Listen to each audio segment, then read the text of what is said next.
All right, so we're back on Sunday doing the chase.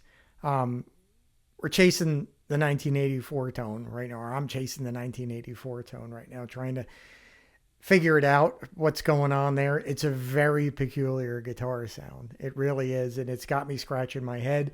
I've got some ideas, but it's a very difficult thing to kind of nail down. I think it's composed of, many different signals that are creating what appear to be several different sounds on this album. There's not just one sound. It seems to be a combination of so many different signals being blended together and on different tracks being blended in different ways to create, sounds that are more distant, more in your face, are a little brighter, a little darker. Some are a little bit more woody. Some are very direct sounding. There's all kinds of stuff going on. Things that sound bright and dark at the same time. As usual, the sort of conundrums of recording guitars, which can drive you nuts, right? I mean, it's not an easy thing to do to try to record distorted guitars.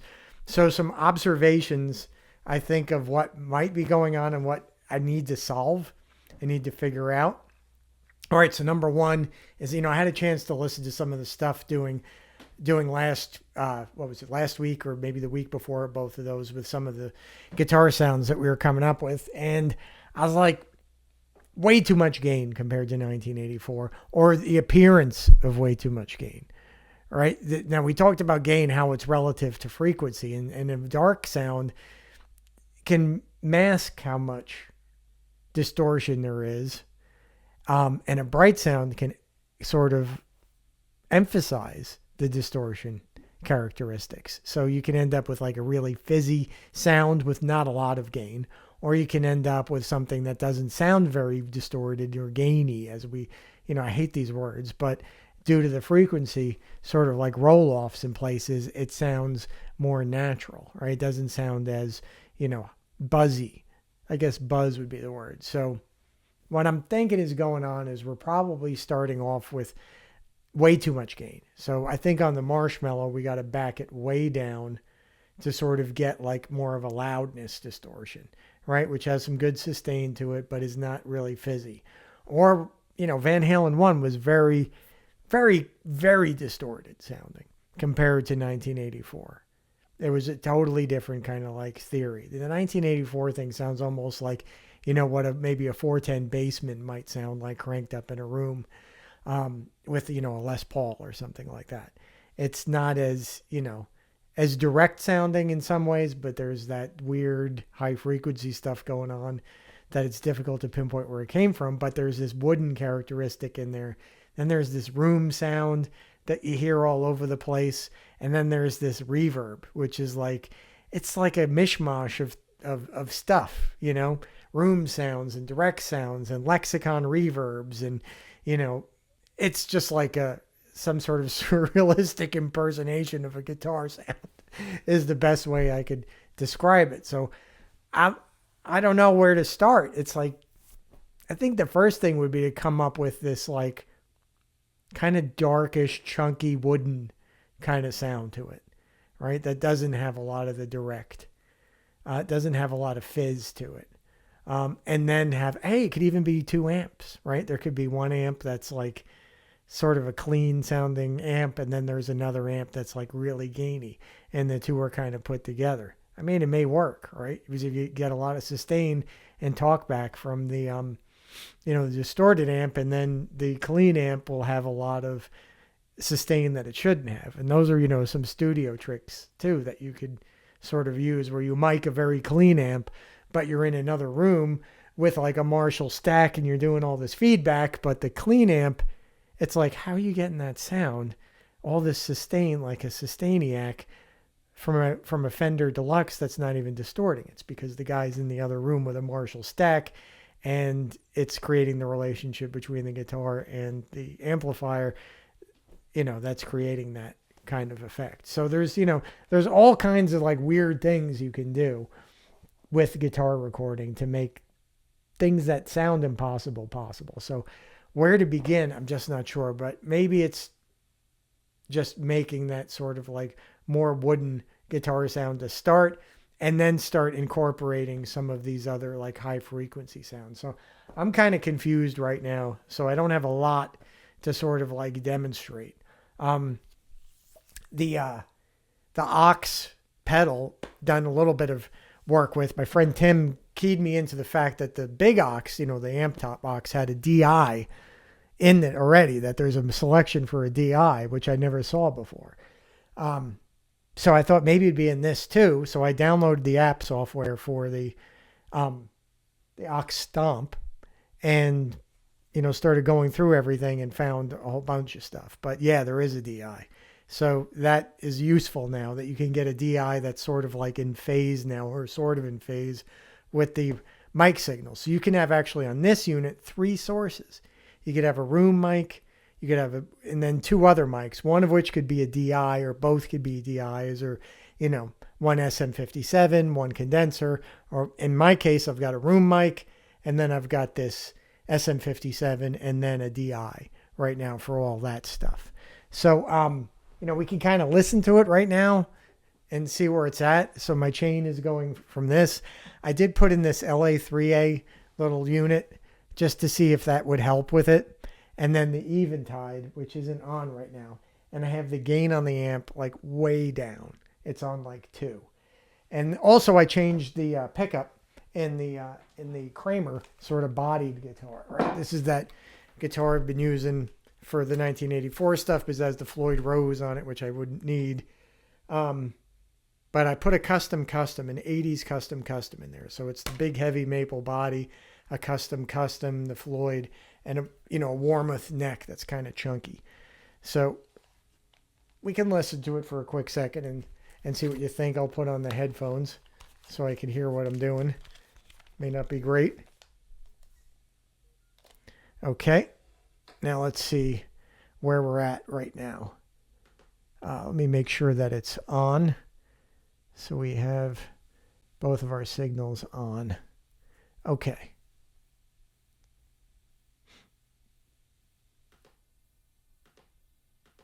I'm just loading up some of these. Make sure that all the mics are on. Okay, so there we are. We got it all up and running. All right, so let's hear it.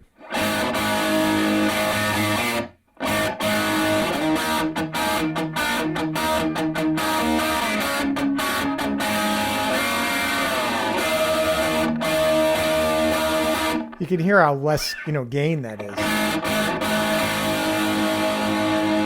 compared to turning it up. Right, so I'm down on my 2. So let's maybe, let's back off all the mics on this just really quick, just so you can sort of hear what we got. So this is the room mic.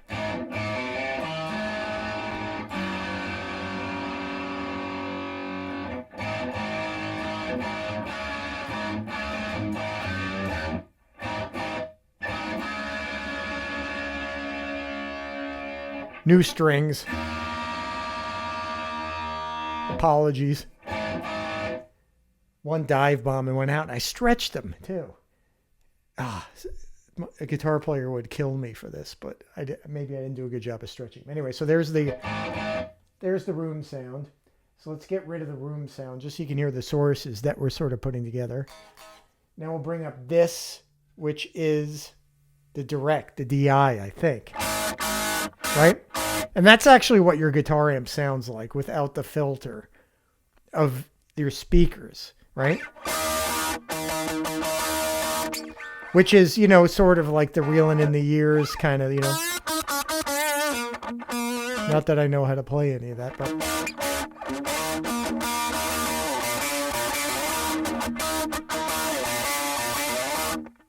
Although, I don't think that was done that way. It was like Black Dog. We had this guy in. So that is... All right, we got to start over then. We had the LA3A in anyway, so forgive me. This is the room sound again. All right.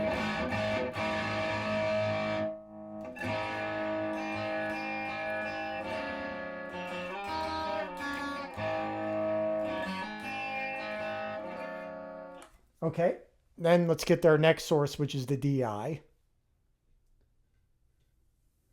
The DI is up.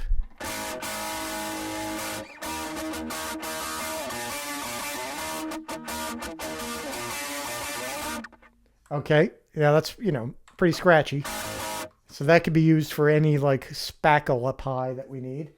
So let's get rid of the DI and let's bring up the SM57 on the cabinet, which is a greenback setting.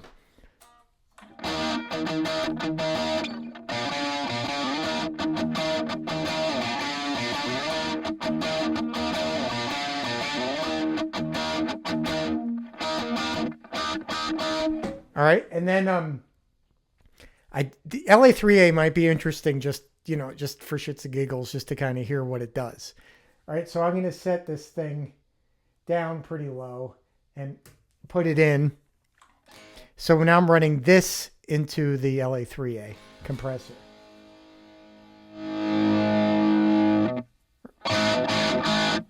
Take this out, right? Put it in.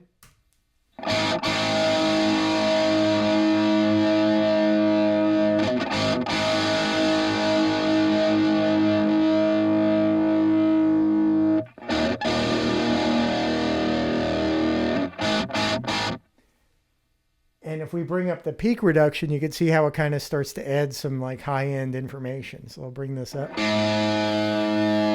Right?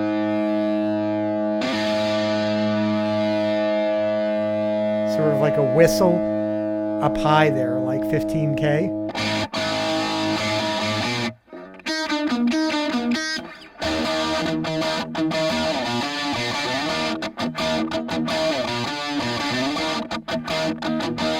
Now we can add in some room sound with this. Go up halfway. Go up a little bit more. You can start to hear the resonance of the room, right? Bring that up a little bit more. Let me bring this down a little bit. It might be getting a little too bright.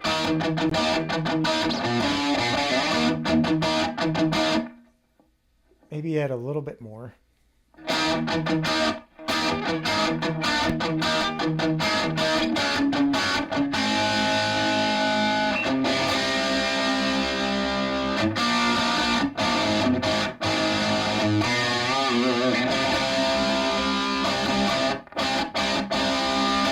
There's still a little bit too much fizz for my liking. It should be darker than this.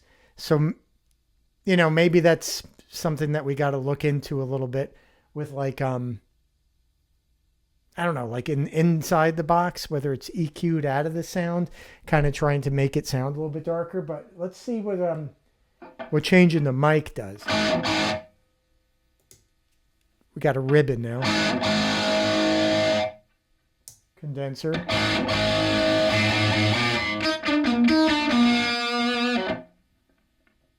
Go back to dynamic.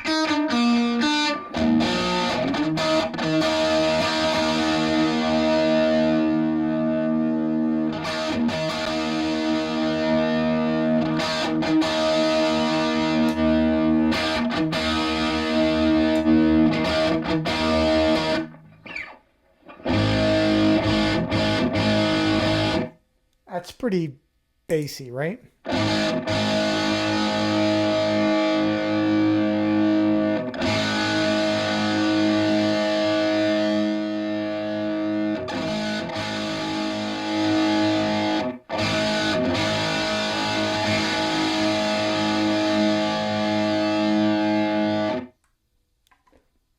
Now I think just adding in the, the direct is going to be a little bit too much, but let's take out the room.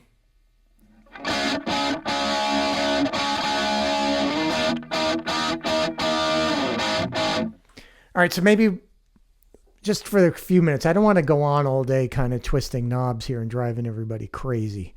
But maybe in GarageBand, there's a way just like right now to sort of like, I don't know, get a little bit closer to that woody sound. So let's Let's try a, because that's closer to what you would need for like Van Halen 1, I think. So let's use a sort of shelving, a high shelf, right? And let's limit to what it can do.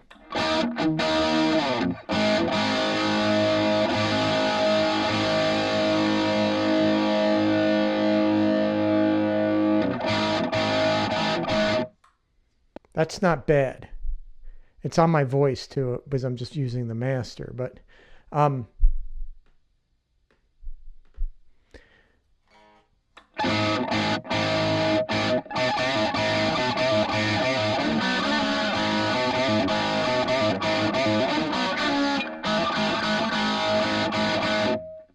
let's listen to a quick second. Let's listen to the Les Paul, right? Because we're going to use the Les Paul. Oh, we didn't bring that out, did we? Let me move the mic out of the way so I don't whack it. We're going to be using the burst for sort of like the, flying V sounds. We're not going to use the flying V. We're going to use the burst for this, because I would rather whack the burst into things than the flying V. So anyway, all right. So let's listen to what this sounds like. Now this is tuned already to Drop Dead Legs, I think. Maybe not.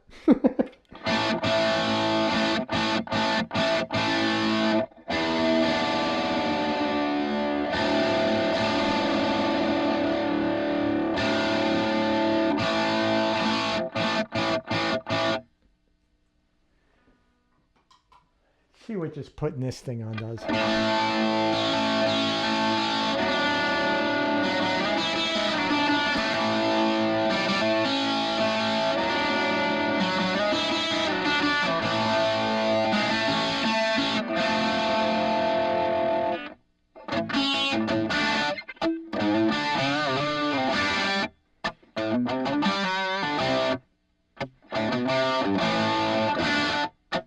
Like that, I think needs more, right?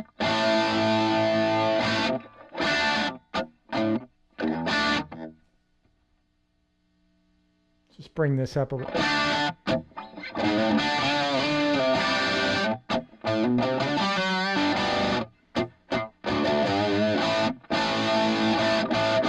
So that is a little bit, fatter. So maybe we could bring in the DI on this. Let's bring this up a little bit. You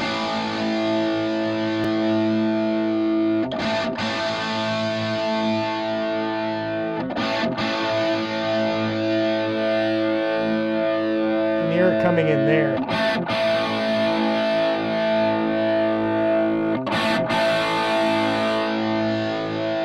Nah. Well, we can use the LA3A high frequency. Let's see what that does.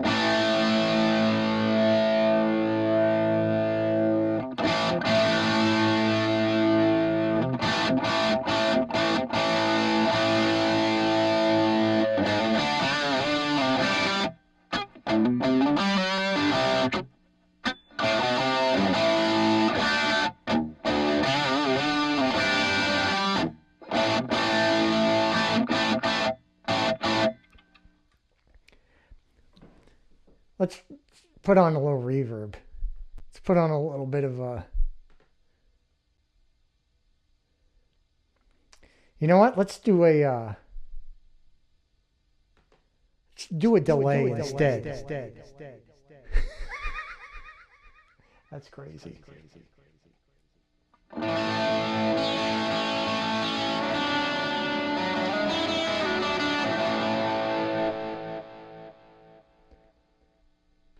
I'm going to drop some of this mix down a little bit. Say around 20%. So this might be better than reverb in a lot of ways. There may be a lot of that going on too. So let's just listen to this.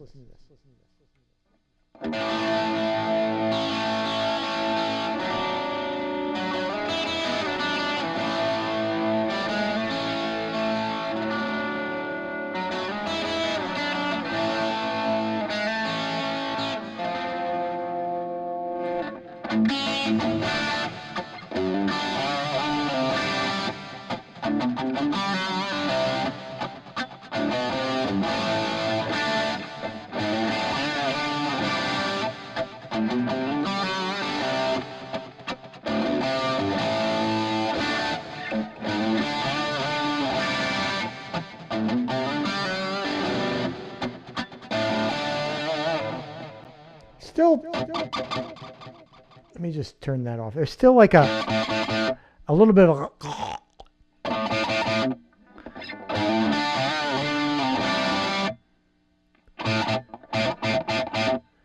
still a little bit of that going on, which is driving me crazy.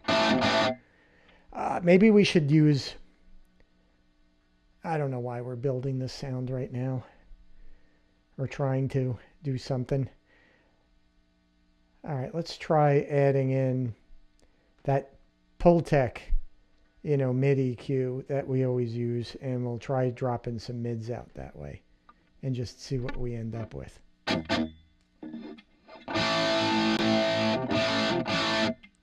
That might be a little better, and then we can turn on the delay.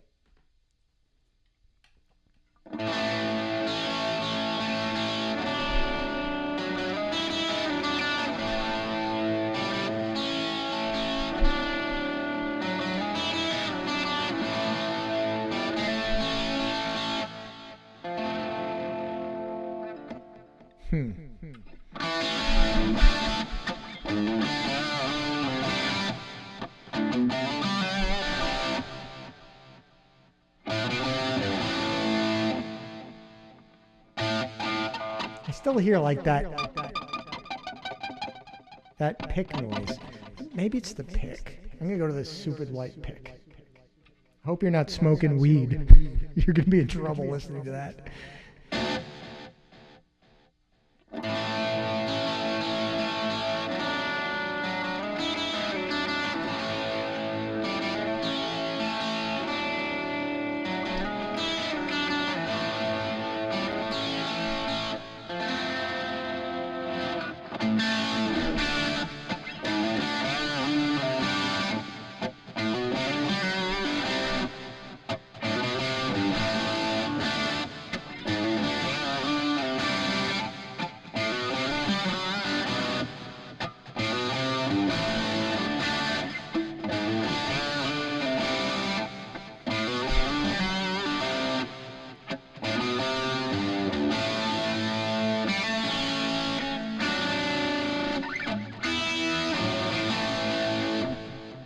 I think the pick. I think the pick is making a difference. So, it's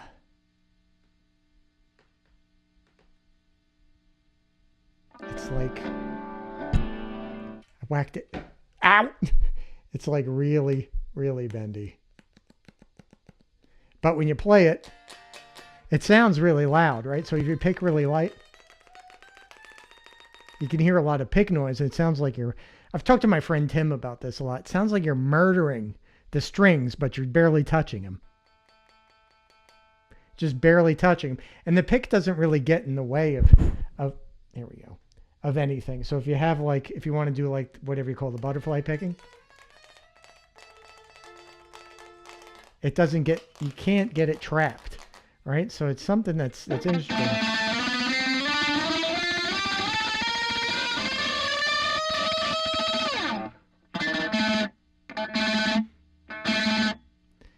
Could be that, there's an interview where Eddie was with Sammy Hagar talking to, I think it was Jazz Obrecht, and Jazz was asking him, do you still use those really, really thin picks? And he's like, oh yeah, I'm still using those. And Hagar's like, I don't know how you play with them things. So it could be that that's eliminating sort of like that transient attack at the very beginning of the note. That's kind of really ultra vowel-y, kind of sound.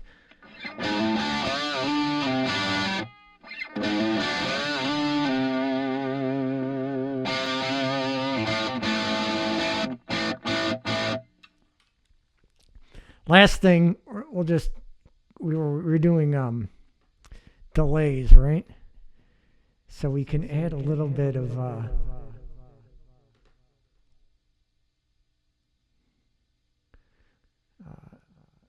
reverb.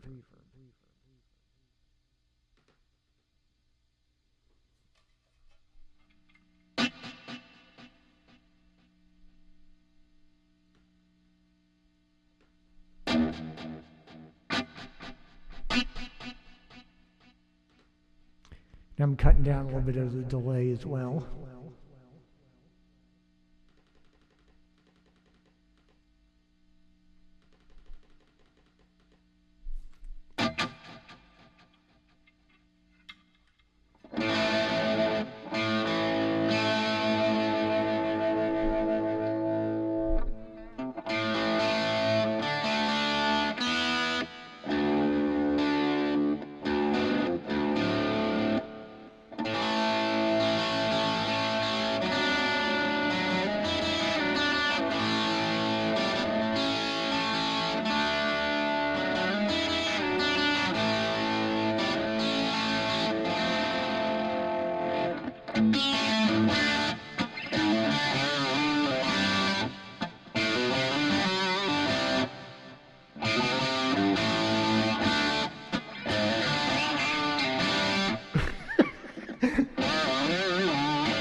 All right, that may be an omen. Let's turn all this crazy crap off. All right, there we go. That may be an omen to stop. Stop. All right, so I think that's where we're at right now, but we're still at the conundrum, right? How are we going to get rid of that kind of like really weird mid-range that you have in guitars, right? Where it just kind of smooths it out a little bit more. It may be a matter of compression. It may be a matter of EQ. It might be a matter of like some phase cancellation. I don't know. We've got to experiment. That's the only way to do it. And, you know, with limited time, resources, and intelligence, that can often be a challenge. So I foresee a long time that we're going to be messing around with this stuff. So anyway, that's where I'm at right now. I need to kind of keep going and figure out where this is all going to land. So maybe I'll spend some time this week for once and actually like sit in this room and listen to things and do a little homework instead of coming in here kind of like, you know, dry, so to speak, you know, with no prep, right? So I think that's good for today. So thanks for watching, and we'll see you next week.